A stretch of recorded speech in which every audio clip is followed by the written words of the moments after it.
윗선도 다 유죄, 김기춘 유죄, 전임 장관도 유죄, 그다음 자기 차관도 유죄, 자기 밑에 있던 비서관도 유죄. 본인만 딱 선이 끊겼어요? 그러니까 이거를 누군가는 핀셋 판결이라고 하고요. 핀셋으로 속 드러내서 이 사람만 봐줬다라고도 하고, 노회찬 의원이 그랬죠? 투명 인간이었냐? 왜 도대체 이 사람은 잡히지가 않았느냐? 이게 이제 이른바 또 법조에서 왕따 이론. 왕따 이론, 허수아비, 왕따. 예. 그리고 이제 최영일 평론가가 신발을 이렇게 신은 이유가 비가 왔었잖아요. 예. 이 정도면 거의 비 속으로 옷 안 접고 걸어간 셈이 되는 거예요.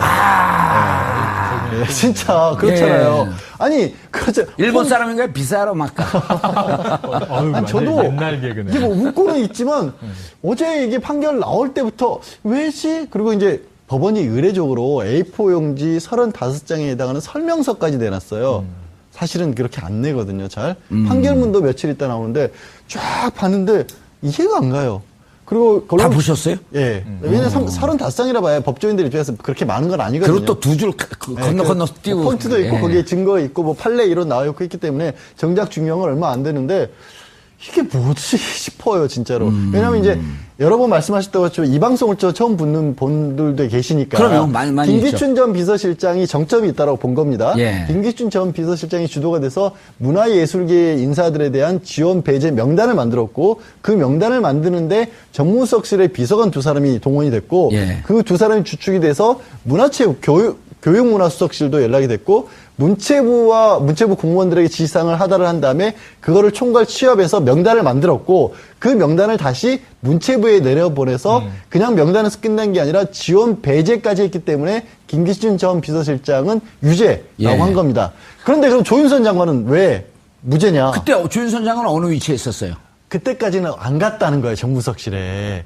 명단을 만들어진 이후에 정무수석실에 갔기 때문에 정무수석으로서는 그때 직접 관여를 안 했다는 거고. 무슨 얘기예요? 집행이 있었잖아요, 그 이후에. 그 집행을 할 때는 문체부에 갔는데 문체부에 딱 갔을 때는 이미 집행이 이뤄진 다음에 장관으로 갔기 때문에. 아니, 그 남겨진 서류를 파기하라고 지시까지 했잖아요. 그러니까 남겨진 서류를 파기하라고 했고 남겨진 그런 게 문제가 됐다는 걸 인지는 했지만 실제 지원 배제에 자기가 사인을 안 했다는 거예요.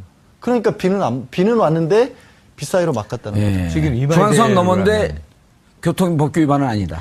중앙선 넘었는데 차량 충돌은 없었다는 거죠. 싹 피해갔다는 거죠. 지금 요 논리대로라면 이게 뭐 이렇게 딱 공중에 떠 있는 사건이 아니고 사람들이 얽혀 있기 때문에 조윤선 전임 정무수석이 기소가 됐어야 마땅해요.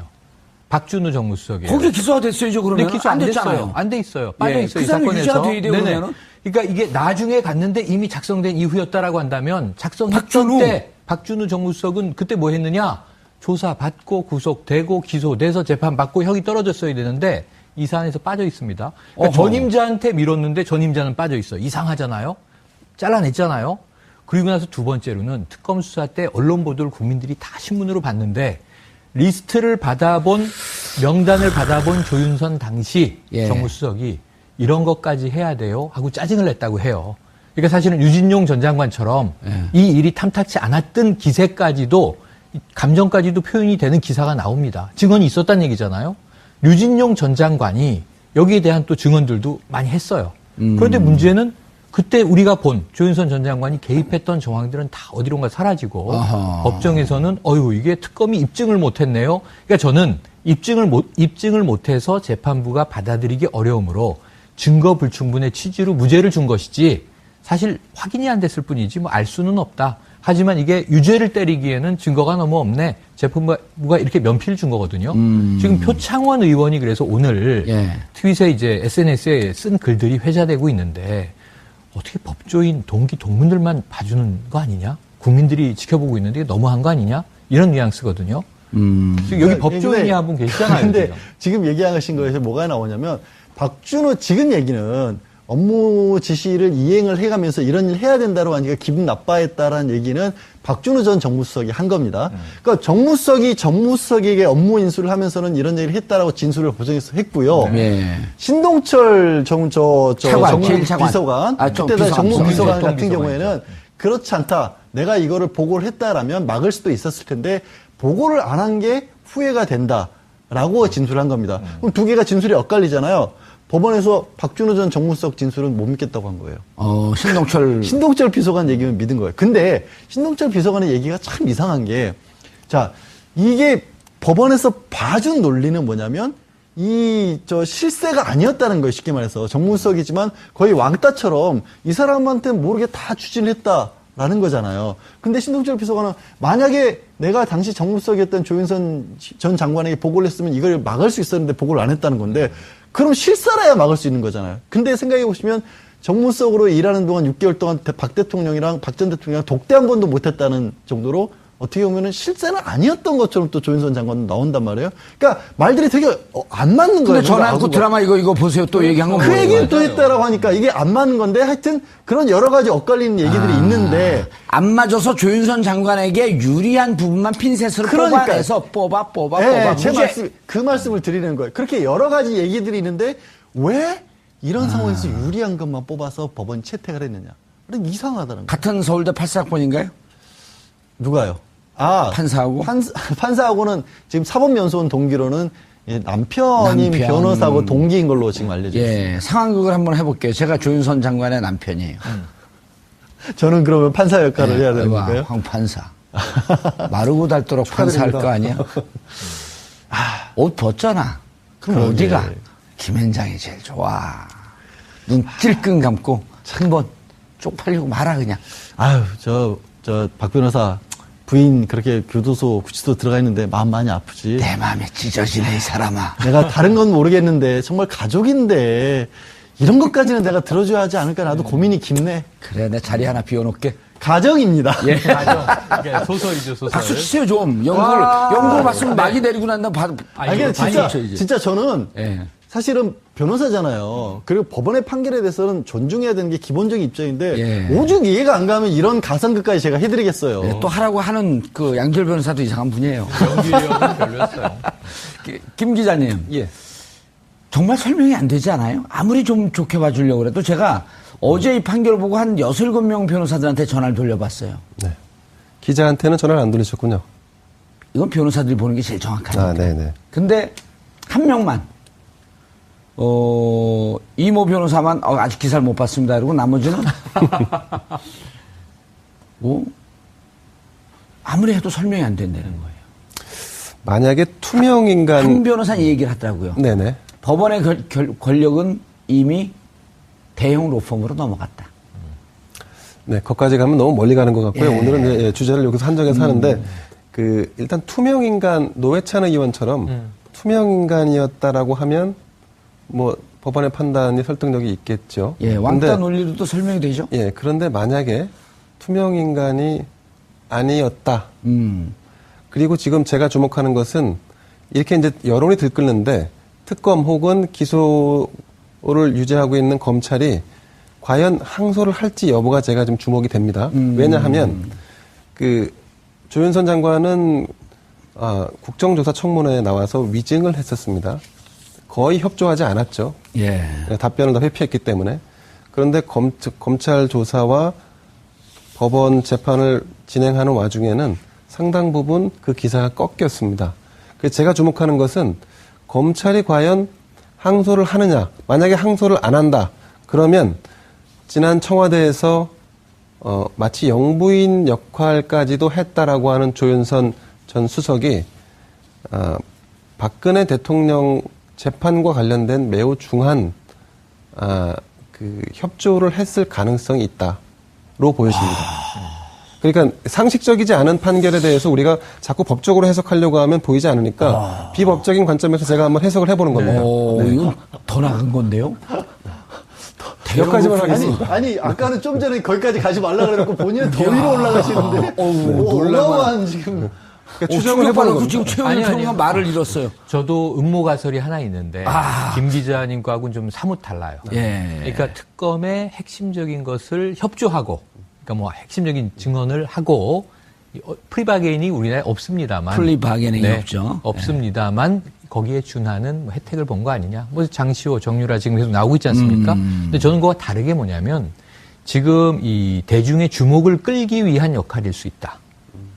여기에 무죄를 줌으로써 공분을 일으키잖아요. 아니 어떻게 조윤선이 무죄를 받아요? 지금 이제 세간에 다 이제 국민들이 이러고 있잖아요. 이 사이에 이번 판결에선 핵심적인 건 따로 있어요. 뭔가를 가리기 위한 하나의 이제 불꽃놀이를 지금 한 거예요. 오늘 금요일 정봉주의 품격 시대는 타이틀을 바꿔야 될 것 같아요. 정봉주의 음모 시대. 네. 그럴 수 있죠. 근데 그걸 거기까지 네. 법원이 정무적으로 판단했다고 보기엔 좀 어렵고 아까 말씀하신 네. 플리바게닝이라고 하는 것은 사실 우리가 제대로 취하고 있진 않지만 그런 로직이 존재한다는 것은 암암리에 다 우리가 알고 있는 흔히 사실이기 때문에. 양형에 참작한다. 협조적이면. 그렇죠? 네. 이번 양형에 그런데 두 분의 이 논리를 제가 이제 바로 탄핵해 버릴게요. 네. 뭐냐면 김기춘 블랙리스트 사건의 증거, 조윤선 사건의 증거, 김종 그다음에 김상률 이런 사람들에 대한 증거 이런 등등이 따로 들어가지 않거든요. 네. 요 사람의 증거, 요 사람의 증거가 아니라 블랙리스트 사건 전체 증거에서 그 역할들을 거기다 놓는 거지. 너는 예를 들어 갖고 검찰이 상대적으로 조윤선 전 장관에 대해서 증거를 부실하게 놓았다고 한다면 이분의 의견도 맞고 이분의 의견도 맞을 수가 있는데 눈 증거는 김기춘이나 거의 통으로, 대동소이하거든요. 그래서 저도 제 주장이 맞죠. 예, 맞습니다. 그리고 저도 두 분의 의견을 탄핵하는 이유가 또 하나 있어요. 예. 어제 법원 이 사건 재판부에서 굉장히 특이한 어떤 설명서를 내놨습니다. 아까도 말씀드렸잖아요. 예. A4 30장. 35장. 35장 중에 특이한 게 박근혜 전 대통령이 블랙리스트와 관련해서 무죄다라는 취지의 네. 또 그거는 얘기할 필요가 없는 거예요. 그게 왜 나오는지가 모르겠죠. 아니, 지난번 최순실 그 실형 선고할 때 네. 그때 뭐라 판결했어요? 본 사건과 박근혜 대통령과의 사건에 선을 긋는다. 당연하죠. 기소가 되지도 않은 재판부에서 박 전 대통령이 무죄라는 취지로 아니 얘기를 무관하다라고 했어요. 근데 어허. 이게 왜 그랬을까요? 만약에 박 전 대통령에 대해서 공범이란 취지로 적시를 하지 않습니까? 예. 그럼 조윤선을 풀어줄 수가 없어요. 왜? 조윤선 전 장관의 정무수석이었고 박 전 대통령의 정점에 있어서 모든 걸 지시하면 정무수석이 거기서 빠져나갈 수가 없어요. 아하. 근데 어제 재판부에서는 김기춘이 정점이라고 그랬어요. 맞아요. 그래야 왕따가 될 수 있어요. 김기춘이 정점이기 때문에 박 전 대통령도 모르게 김기춘이 과잉 충성해서 자기가 그냥 일을 꾸몄으니까 정무수석에 빠져나갈 수가 있지. 그랬었구나. 박 전 대통령이 정점이면 왜 정무수석을 빼요?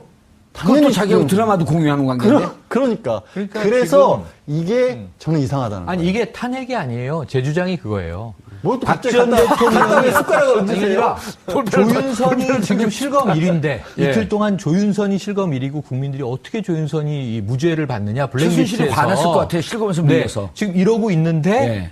훨씬 중요한 박 전 대통령이 블랙리스트에서 정점이 아니었다. 김기춘에서 끝났고 예. 박 전 대통령과 연결이 안 된다. 이게 훨씬 놀라운 사안인데 예. 조윤선이 이걸 가려버리기 때문에 전 조윤선을 풀어주고 예. 토끼몰이 하듯이 대중들이 어떻게 조윤선이 이게 재판부가 이럴 수 있습니까 하는데 예. 지금 박근혜는 가려져 있는 게 이 두 가지의 문제라고 좀 보는 거예요. 그래서 예. 음모가설을 조윤선은 핵심 사안이 아닌데 어허. 이 시민들의 눈을 블라인딩 하기 위한 하나의 삐끼다. 그래서 더 중요한 건 예.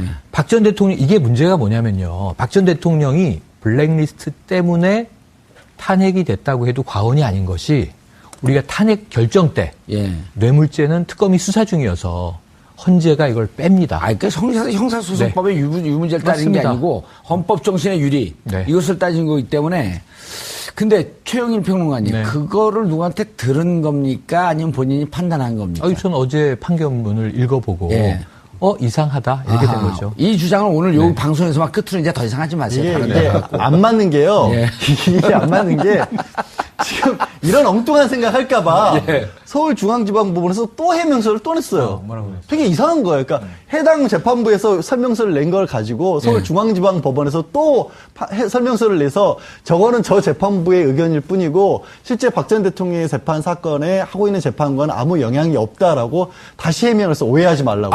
그러니까 이쪽 그 조윤선 재판부가 예. 박근혜 전 대통령 블랙리스트와 관계 없다라고 하니까 막상 재판을 담당하고 있는 부서는 무슨 소리야? 무슨 소리야? 우리 지금 아직 우리가 결론도 안 내렸어. 그 예, 사람들 상관없어. 생각이니까. 그러니까 서울중앙법원 중재에 나서서 야 오해들 하지 마세요라고 난 거예요. 근데 이것도 웃기는 거예요.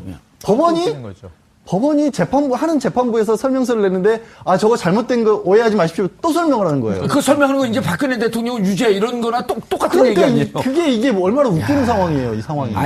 이랬다. 진정한 음모는 여기 있네. 우리 사법부가 개판이니까 빨리 개혁해 주세요.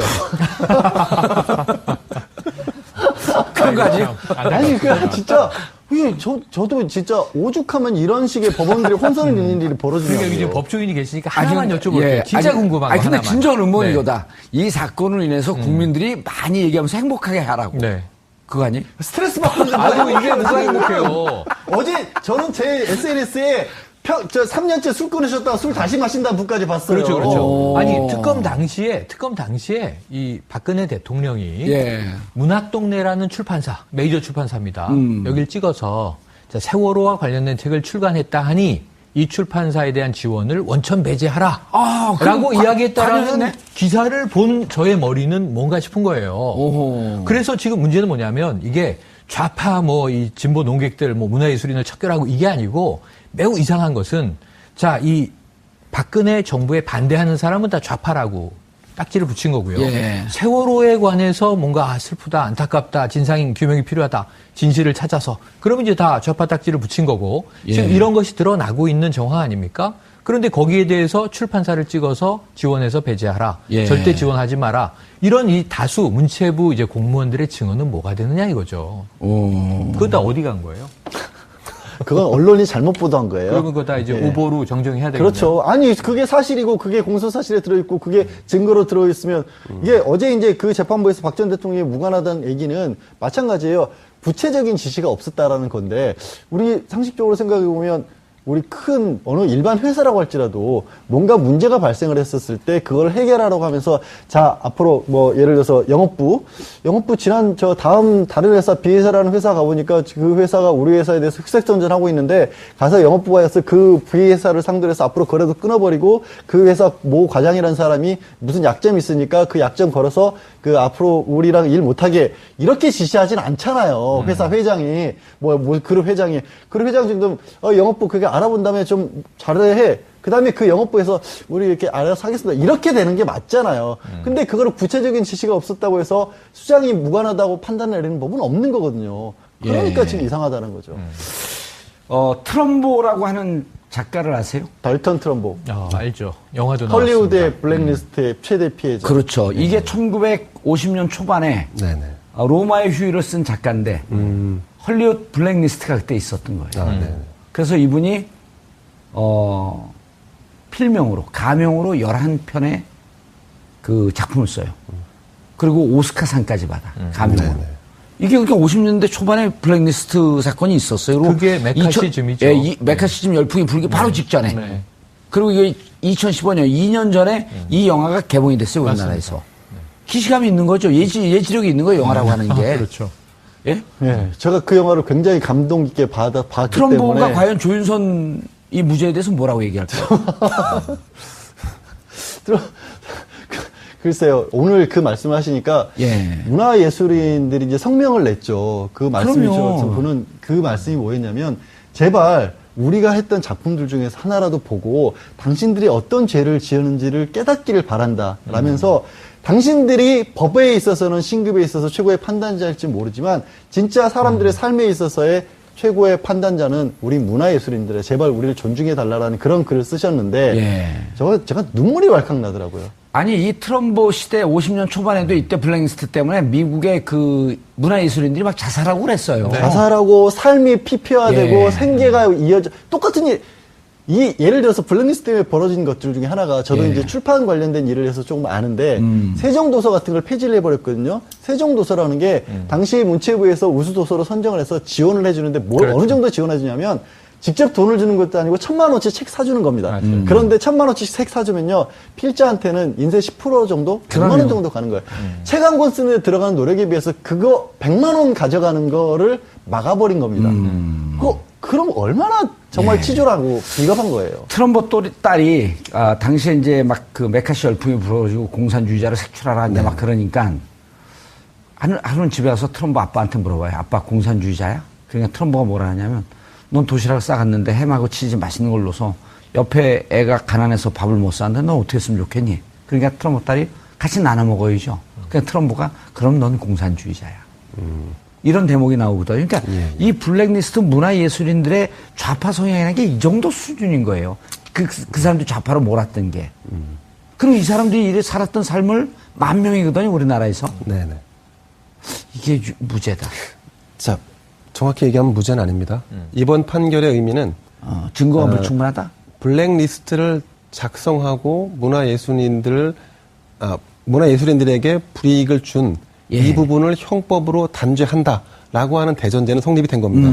다만 국민감정법이라는 게 있죠. 예. 그래서 헌법에 명시된 이 정도의 표현의 자유를 제약한 정권에게 3년 혹은 집행유예 이게 말이 되느냐 이렇게 따지는데 예. 사실 우리 법에는 뭐 이제 변호사님 계시지만 블랙리스트를 단죄하는 법은 없습니다. 자, 이거 어떻게 단죄하냐? 예. 블랙리스트를 무슨 법으로 걸었어요? 만들면서 지시하면서 이렇게 직권남용과 강요, 그 다음에 위증죄가 지금 이번 재판의 그 혐의를 받고 있는 사람들에게 부여된 제목입니다. 예. 네. 그런데 직권남용 큰 죄는 자, 직권남용의 경우 5년 이하의 징역입니다. 네. 그렇기 때문에 김기춘 전 비서실장이 3년형을 받았다라고 예. 하는 것은 사실은 대전제를 빼고 법적인 부분만 들여다본다면 무척 세게 받은 거죠. 사실 적지 않은 형량을 받은 게 됩니다. 지금 저희가 이제 그래서 인터넷에 많이 돌고 있는 게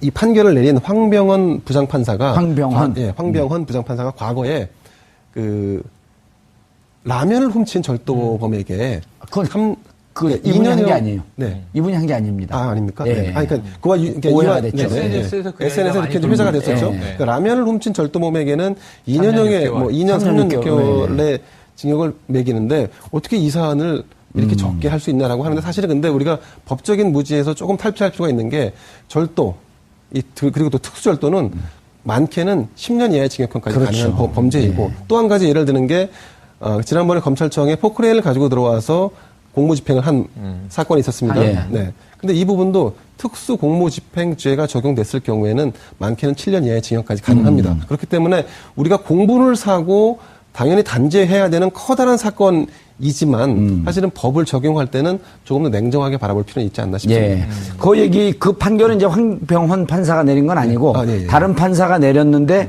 이렇게 그 분식집에 들어와서 2만 원과 라면 10개를 훔친 게 그렇죠. 3년 6개월이면 너무 이렇게 과하게 하면서 어떻게 이렇게 국민의 헌법 정신을 위배한 이 부분에 대해서 이렇게 이제 과하게 내렸냐. 그 부분, 이제 이런 걸 네. 비교한 거고 이건 황병헌 판사가 내린 건 아닙니다. 근데 황판 사건이 아닌데 하여튼 예. 그 부분도 이제 한 가지 더 짚어볼 게 예. 그게 그 당시 사건이 단순 절도가 아니고 이게 그 한 차례가 아니고 만약에 누범이 됐을 경우에는 특정범죄 가중처벌법에 의해서 사실은 가중처벌을 받기 때문에 그렇죠. 그런 결정을 낼 수밖에 없는데 이게 이제 이 부분은 지금 형량이 너무 과하다고 해서 검찰도 법 적용을 형법으로 하자 이런 논의도 있고 헌법재판소에서 아마 이 부분에 대한 논의가 진행되고 있는 걸로 알고 있습니다. 자, 황 판사가 예. 그 판결을 내린 게 아닌 게 맞는데 SNS에서 도는 워딩을 그대로 인용드리면 예, 비교한 거죠. 라면을 훔치면 3년 6개월을 징역 사는데 나라를 훔치면 3년밖에 안 사나 이거예요.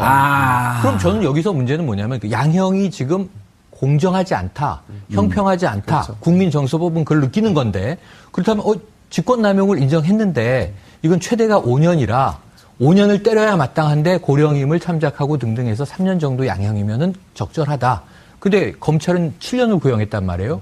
왜냐하면 이게 가중처벌을 하니까 최고 형량이 5년인데 이미 검찰은 7년 구형한 거 아닙니까? 가중처벌하니까 7년 6개월이 최고 형량인 거예요. 그 6개월 떼고 7년을 한 거예요. 근데 최대 5년으로 보고 고령을 참작해서 3년을 했어요. 그런데 저는 뭐냐면 직권남용이 아니고 자 지금 헌법을 위배했다는 건 우리 모두 인정하고 있습니다. 개인이 헌법을 위배할 수도 있죠. 어느 순간.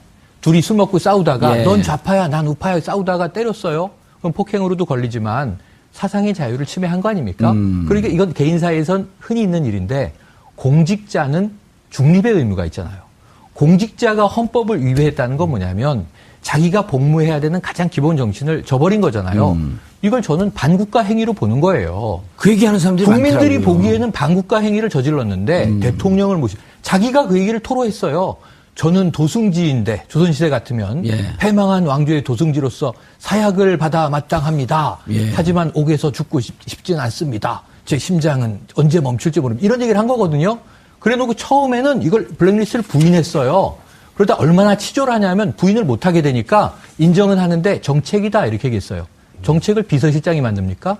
정책을 한 정부의 정책을 이걸 누가 만듭니까? 정책을. 그래서 과거에는 대통령들이 통치적 행위다. 그러고 묻어준 적이 있었어요. 네. 그러니까 통치적 행위임을 주장했는데 법원은 뭐라 그랬냐면 이게 정책이라면 이렇게 은밀하게 투명하지 않게 집행돼서야 마땅하겠느냐. 예. 그래서 오늘 이재용 이 부회장을 변호하는 변호인이 어제 문 대통령이 총수들 만나서 간담회 하는 것도 청탁 아닙니까? 박근혜 이재용 만난 거랑 뭐가 다릅니까? 이 얘기를 했다가 아주 망신을 당하고 오늘 그 사과문을 냈습니다. 실언이었다. 이렇게 얘기했습니다. 어디서 그런 얘기를 했어요? 그게 법정에서요. 법정에서요? 이재용 부회장 재판에서 어제 첫 번째 예. 간담회가 있었잖아요. 예. 이 호프 타임이. 예. 그거하고 박 전 대통령이 총수를 독재한 게 뭐가 다릅니까? 라고 얘기했다가 그게 알려지면서 어허. 제일 놀란 건 삼성이에요. 오늘 저녁 6시에 삼성 회장이 가야 됩니다. 그 자리에. 그런데 그럼 청탁하러 가나요? 이재용 부회장을 변호하는 변호인이 얘기를 했는데 책임 변호인이 여러 명이잖아요. 예. 이 발언은 큰일 날 발언이다. 빨리 사과하라. 실언이라고 굳이 발표까지 했습니다, 언론에. 문재인 대통령이 네. 돈 달라 그랬어요? 그러니까 돈 달라 그랬느냐, 뭐 청탁을 받았느냐, 예. 공개하고 모든 이야기가 다 언론에 공개됐지 않습니까? 예. 이게 어찌 박근혜 대통령이 당시에 어허. 재계 총수들과 만나고 같겠어요. 그때는 또 정경련이 있었는데 정경련이 지금 해체된 상황 아닙니까? 예. 그래서 많이 달라진 거를 모르고 있다. 법조인도 지금 이걸 모르고 있다 하는 안타까움이 있는데 결국은 이게 이 도승지 얘기를 본인이 꺼내고 정책이었다고 우기고 처음에는 이거 없다 그랬다가 나중에 인정할 수밖에 정책이다. 없으니까 전혀 정책이라고. 다른 얘기를 했다. 그럼 이런 상황이면 지금 스스로 법적 대응 논리가 중구난방인데 저는 그냥 이거는 이 죄가 법적으로 있는지 없는지 모르지만 공직자, 최고 고위직의 공직자가 이 정도를 했으면 반국가 행위임을 인정하고 국민들이 왜 화가 나냐면 정서법이 이 정도 되면 본인이 넙죽 엎드려서 잘못했다. 국민들에게 사죄한다. 예. 어떤 벌이라도 달게 받겠다. 이러면은 국민들은 3년이라도 괜찮을 거예요. 예. 어쩌면. 그래, 우리 법이 그렇게 밖에 안 돼 있어. 앞으로 개선하자. 소급할 수는 없이 알겠습니다. 3년이네. 근데 조윤선은 나오면서 오해가 풀려서 다행입니다. 이런 얘기를 하고 있지 않습니까? 양지열 변호사님, 우리 패널들이 오시면 이제 댓글을 가끔 보면 가끔 올라오는 게 패널들 말 좀 끊지 마라. 그 오늘 안 끊으려고 봤더니 한 20분은 하겠어요. 끝났어요. 고맙습니다. 스스로 끝났습니다. 네. 아니, 제가 자꾸 이러니까 이게 끄는 거예요. 손을 까딱까딱하니까. 그런데 저는 더 화가 나는 게 이제 저는 뭐 중립적인 입장에서 볼 수밖에 없지만 김기춘 전 비서실장이 그간 쌓았던 공적을 감안해서 네. 간첩 조작한 게 공적인가요? 금장도 받았고. 예, 그리고 최승호 PD의 자백이라는 영화를 보게 되면 제일 유학생 간첩 조작 사건이 23건이 나오는데 그것도 재심 청구해서 나온 거예요. 그 중에 직접 관여한 게 15건. 나머지 8건까지도 직간접적으로 관여했다. 그게 김기춘 비서실장이 국정원에 근무하던 4년 6개월 동안 그 5년도 안 된 시간 동안 저지른 일이거든요. 그렇죠. 이걸 국민들이 공적이라고 하는데 그럼 황 판사의 그 논거를 과연 어디까지 이해할 수 있을까? 못 받아들이죠. 말씀하신 사건들은요. 공소시효나 이런 문제가 없다면 사실은 재수사를 해도 마땅한 정도의 사건들이에요. 그리고 얼마만큼이나. 그 유능한 제일교포 조국을 찾아서 모국을 찾아서 유학 와서 간첩으로 몰려갖고 그 집안이 풍비박산 나고 그 영화 대목에 정신 이상자 된 분이 그러잖아요. 그러니까 한국 무서워요. 한국 무서워요. 지금도 한국을 못 오고.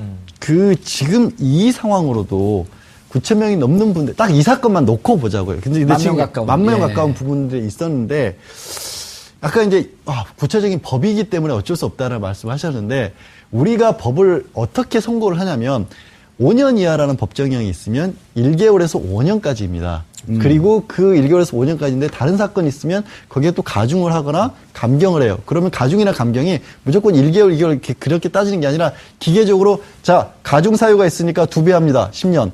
감경 사유가 있으니까 절반을 깎습니다. 5년. 이런 식으로 일단 깎습니다. 예. 그렇게 해서 일단 기초를 만드는 게 그럼 1년에서 예를 들어 1년에서 7년 사이에서 우리가 선고를 합니다라는 게 나와요. 어느 정도. 예. 그다음에 그거를 가지고 대법원이 가진 양형기준이라는 걸 갑니다. 자, 절도로 치면 이 사람이 절도를 한 게 액수가 얼마냐, 피해는 회복이 됐냐, 아니면 몇 번째냐 이런 양형기준에 따라서 가중사유 있고 감경사유 있고 또 있습니다. 그러니까 그냥 판사 마음대로 하는 건 아니에요. 왜 제가 이 말씀을 구구절절히 드리냐면 직권남용인데 헌법질서를 파괴하는 양형기준이 대법원에 있을까요? 예상을 했을까요? 없어요. 없습니다. 이거는 양형 기준이라는 게 있을 수가 없고 일반적인 직권남용의 기준, 일반적인 말씀하신 것처럼 그동안 공직에 있으면서 기여했던 부분, 고령이기 때니까 기여했던 부분, 재판에서 반성하고 있으니까 고려하는 거 이런 게 적용될 수 있는 사건이 아닌 거예요. 딱 정확히 국헌문란. 그렇습니다. 그래서 아까 말씀드렸던 문화예술인들이 내놓은 성명서에 이런 얘기가 나옵니다. 국정농단을 처벌할 수 있는 범죄가 없다는 건 우리도 압니다. 하지만 형법에서 적용할 수 있는 범죄를 가지고 제발 이 사안의 중대성을 그 범죄에 적용해서 처벌을 해 주십시오. 처벌이 됐습니까? 저는 안 됐다고 봅니다. 여전히 그냥 기계적으로 본인이 다른 재판할 때와 마찬가지 기준으로 산수하듯이 플러스 마이너스해서 그래 이건 3년 이렇게 한 겁니다. 흥분했어요 오늘 양재. 죄송합니다. 그러네요. 예. 그런데 제가 좀 전에 말씀드렸다시피 예. 이 말씀하신 대로 국정농단을 어떤 단죄하는 우리가 특정 어떤 뭐 구체적인 법률이나 법안이 없는 건 사실이지 않습니까?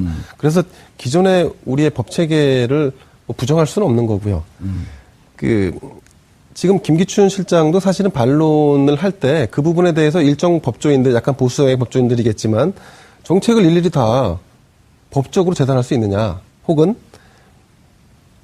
비정상의 정상화라 뭐 이런 부분들도 나름 논리를 가지고 대응을 하는 거지 않습니까? 물론 받아들이기 굉장히 어려운 논리지만, 근데 블랙리스트라고 해서 어떤 정권 아니면 공직자가 성향을 나누고 혜택을 더 주거나 덜 주거나 하는 이런 행위를 단죄해야 한다라고 해서 단죄한 자체가 나름의 의미가 굉장히 크다고 볼 수 있습니다. 황병원 부장판사 아까 우리가 저 그래프를 봤나요? 아까 지나갔습니다. 아까 지나갔네. 네네. 근데 최순실 사태 분노해서 검찰총장 포크레인 돌진한 남자의 징역 2년 선고하고 블랙리스트 직권남용 조윤선 전 장관에게 징역 1년과 집행유예 2년. 이거는 선뜻 납득하기가 조금은 어려워 보이네요. 제 말은 마지막으로 그냥 간단하게 한마디 붙일게요. 예. 1,700만 명이 연동원돼서 촛불을 들 때, 자, 우리가 이 정권을 무너뜨린다면, 이 폐악하고 부정한 정권이 예. 지금 헌법을 유린하고 나라를 말아먹었는데, 이들을 이제 재판에, 법정에 회부한다면, 얼마를 살 것인가? 사형이냐? 무기징역이냐? 20년 살 거냐? 뭐 이런 고민들을 하면서 들었을 거 아니에요? 예. 그래서 박근혜를 구속하라. 김기춘도 구속하라. 이렇게 했던 겁니다. 예. 이 1,700만 명이 외쳤던 것의 결과물, 징역 3년, 블랙리스트, 물론 이제 국정농단 중에 일부입니다만 아주 핵심적인 일부. 그리고 이제 하나, 그 현장의 사람들의 이제 심정을 한번 생각을 해보고, 20, 30년이 지났어요. 예. 제가 완전 할아버지 됐습니다. 예. 손주, 증손주가 그때, 역사책에서 이 사건을 보다가 그래서 그 악독한 비서실장은 어떻게 됐어요? 감옥에서 3년 살았다. 그럼 지금 이제 신문 보면 3년짜리 많잖아요. 뭐 살인, 뭐 여러 가지 등등. 살인이 뭐예요? 치상만 해도 한 3년 살지 않습니까? 예, 절도만 해도 3년 알겠습니다. 살고. 그럼 3년밖에 왜 안 받았어요? 그러면 나는 우리 후손들에게 뭐라고 얘기할까? 알겠습니다. 이게 역사에 남아야 되는 판결 아니겠습니까? 알겠습니다. 이미 집행이 이뤄진 다음에 장관으로 갔기 때문에 아니, 그 남겨진 서류를 파기하라고 지시까지 했잖아요. 그러니까 남겨진 서류를 파기하라고 했고 남겨진 그런 게 문제가 됐다는 걸 인지했지만 실제 지원 배제에 자기가 사인을 안 했다는 거예요. 그러니까 비는 왔는데 빗사이로 막았다는 거죠. 지금 이 중앙선 말대로 넘었는데 하면. 교통법규 위반은 아니다. 중앙선은 넘었는데 차량 충돌은 없었다는 거죠. 싹 피해갔다는 거죠. 지금 요 논리대로라면 이게 뭐 이렇게 저 딱 공중에 떠 있는 사건이 아니고 사람들이 얽혀 있기 때문에 예. 조윤선 전임 정무수석이 기소가 됐어야 마땅해요. 박준우 정무수석이. 거기 기소가 됐어야죠, 그러면. 기소 안 됐잖아요. 안 돼 있어요. 빠져 예, 있어요. 그 이 사람이 사건에서. 유죄가 돼야 돼요, 그러면은? 그러니까 이게 나중에 갔는데 이미 작성된 이후였다라고 한다면 작성했던 박준우. 때 박준우 정무수석은 그때 뭐 했느냐? 조사받고 구속되고 기소돼서 재판받고 형이 떨어졌어야 되는데 이 사안에서 빠져 있습니다. 그러니까 어허. 전임자한테 밀었는데 전임자는 빠져 있어요. 이상하잖아요. 잘라냈잖아요. 그리고 나서 두 번째로는 특검 수사 때 언론 보도를 국민들이 다 신문으로 봤는데 리스트를 받아본 명단을 받아본 조윤선 당시 예. 정무수석이 이런 것까지 해야 돼요 하고 짜증을 냈다고 해요. 그러니까 사실은 유진용 전 장관처럼 이 일이 탐탁치 않았던 기세까지도 감정까지도 표현이 되는 기사가 나옵니다. 증언이 있었다는 얘기잖아요. 류진용 전 장관이 여기에 대한 또 증언들도 많이 했어요. 그런데 문제는 그때 우리가 본 조윤선 전 장관이 개입했던 정황들은 다 어디론가 사라지고 아하. 법정에서는 이게 특검이 입증을 못했네요. 그러니까 저는 입증을 못해서 재판부가 받아들이기 어려우므로 증거 불충분의 취지로 무죄를 준 것이지 사실 확인이 안 됐을 뿐이지 뭐 알 수는 없다. 하지만 이게 유죄를 때리기에는 증거가 너무 없네. 재판부가 이렇게 면피를 준 거거든요. 지금 표창원 의원이 그래서 오늘 예. 트윗에 이제 SNS에 쓴 글들이 회자되고 있는데 어떻게 법조인 동기 동문들만 봐주는 거 아니냐? 국민들이 지켜보고 있는데 이게 너무한 거 아니냐? 이런 뉘앙스거든요. 지금 여기 법조인이 한 분 계시잖아요. 근데 지금. 지금 얘기하신 거에서 뭐가 나오냐면 박준호 저질의 사람아. 내가 다른 건 모르겠는데 정말 가족인데 이런 것까지는 내가 들어줘야 하지 않을까 나도 고민이 깊네. 그래, 내 자리 하나 비워놓게. 가정입니다. 예. 맞아. 이게 소설이죠, 소설. 박수 치세요, 좀. 연구를 봤으면 막이 내리고 난 다음 아니, 근데 진짜 저는 예. 사실은 변호사잖아요. 그리고 법원의 판결에 대해서는 존중해야 되는 게 기본적인 입장인데 예. 오죽 이해가 안 가면 이런 가상극까지 제가 해드리겠어요. 예, 또 하라고 하는 그 양절 변호사도 이상한 분이에요. 연기력은 별로였어요. 김 기자님. 예. 정말 설명이 안 되지 않아요? 아무리 좀 좋게 봐주려고 그래도 제가 어제 이 판결을 보고 한 6, 7명 변호사들한테 전화를 돌려봤어요. 네. 기자한테는 전화를 안 돌리셨군요. 이건 변호사들이 보는 게 제일 정확하니까. 네네. 근데 한 명만 이모 변호사만 아직 기사를 못 봤습니다. 그리고 나머지는 뭐 아무리 해도 설명이 안 된다는 거예요. 만약에 투명 인간. 한 변호사는 이 얘기를 하더라고요. 네네. 법원의 권력은 이미 대형 로펌으로 넘어갔다. 네, 거기까지 가면 너무 멀리 가는 것 같고요. 예. 오늘은 주제를 여기서 한정해서 하는데, 일단 투명 인간, 노회찬 의원처럼 투명 인간이었다라고 하면, 뭐, 법원의 판단이 설득력이 있겠죠. 예, 왕따 논리도 또 설명이 되죠? 예, 그런데 만약에 투명 인간이 아니었다. 그리고 지금 제가 주목하는 것은 이렇게 이제 여론이 들끓는데 특검 혹은 기소를 유지하고 있는 검찰이 과연 항소를 할지 여부가 제가 좀 주목이 됩니다. 왜냐하면 조윤선 장관은 국정조사 청문회에 나와서 위증을 했었습니다. 거의 협조하지 않았죠. 예. 답변을 다 회피했기 때문에. 그런데 검찰 조사와 법원 재판을 진행하는 와중에는 상당 부분 그 기사가 꺾였습니다. 그래서 제가 주목하는 것은 검찰이 과연 항소를 하느냐. 만약에 항소를 안 한다. 그러면 지난 청와대에서 마치 영부인 역할까지도 했다라고 하는 조윤선 전 수석이 박근혜 대통령 재판과 관련된 매우 중한 협조를 했을 가능성이 있다로 보여집니다. 그러니까 상식적이지 않은 판결에 대해서 우리가 자꾸 법적으로 해석하려고 하면 보이지 않으니까 비법적인 관점에서 제가 한번 해석을 해보는 겁니다. 이건 더 나간 건데요? 여기까지만 하겠습니다. 아니 아까는 좀 전에 거기까지 가지 말라 그래놓고 본인은 더 위로 올라가시는데 어마어마한 지금 추정을 해보는 겁니다. 지금 최영일 평론가 말을 잃었어요. 저도 음모가설이 하나 있는데 김 기자님 거하고는 좀 사뭇 달라요. 예. 그러니까 특검의 핵심적인 것을 협조하고 그러니까 뭐 핵심적인 증언을 하고 프리바게인이 우리나라에 없습니다만 프리바게닝이 없죠. 없습니다만 거기에 준하는 뭐 혜택을 본 거 아니냐. 뭐 장시호, 정유라 지금 계속 나오고 있지 않습니까? 근데 저는 그거와 다르게 뭐냐면 지금 이 대중의 주목을 끌기 위한 역할일 수 있다. 여기에 무죄를 줌으로써 공분을 일으키잖아요. 아니 어떻게 조윤선이 무죄를 받아요? 지금 이제 세간에 다 이제 국민들이 이러고 있잖아요. 이 사이에 이번 판결에서는 핵심적인 건 따로 있어요. 뭔가를 가리기 위한 하나의 이제 불꽃놀이를 지금 한 거예요. 오늘 금요일 정봉주의 품격 시대는 타이틀을 바꿔야 될 것 같아요. 정봉주의 음모 시대. 네. 그럴 수 있죠. 근데 그걸 거기까지 네. 법원이 정무적으로 판단했다고 보기엔 좀 어려울 것 같고 아까 말씀하신 네. 플리바게닝이라고 하는 것은 사실 우리가 제대로 취하고 있진 않지만 그런 로직이 존재한다는 것은 암암리에 다 우리가 알고 있는 흔히 사실이기 때문에 양형에 참작한다. 협조적이면 그렇죠? 네. 이번 양형에 그런데 참작하는데 두 분의 이 논리를 제가 이제 바로 탄핵해 버릴게요. 네. 뭐냐면 김기춘 블랙리스트 사건의 증거, 조윤선 사건의 증거, 김종 그다음에 김상률 이런 사람들에 대한 증거 이런 등등이 따로 들어가지 않거든요. 네. 요 사람의 증거, 요 사람의 증거가 아니라 블랙리스트 사건 전체 증거에서 그 역할들을 거기다 노는 거지. 너는 예를 들어 검찰이 상대적으로 조윤선 전 장관에 대해서 증거를 부실하게 윗선도 다 유죄, 김기춘 유죄, 전임 장관도 유죄, 그다음 자기 차관도 유죄, 자기 밑에 있던 비서관도 유죄. 본인만 딱 선이 끊겼어요. 그러니까 이거를 누군가는 핀셋 판결이라고 하고요. 핀셋으로 속 드러내서 이 사람만 봐줬다라고도 하고, 노회찬 의원이 그랬죠? 투명 인간이었냐? 왜 도대체 이 사람은 잡히지가 않았느냐? 이게 이제 이른바 또 법조에서 왕따 이론. 왕따 이런 허수아비 왕따. 예. 그리고 이제 최영일 평론가가 신발을 이렇게 신은 이유가 비가 왔었잖아요. 예. 이 정도면 거의 빗 속으로 옷 안 젖고 걸어간 셈이 되는 거예요.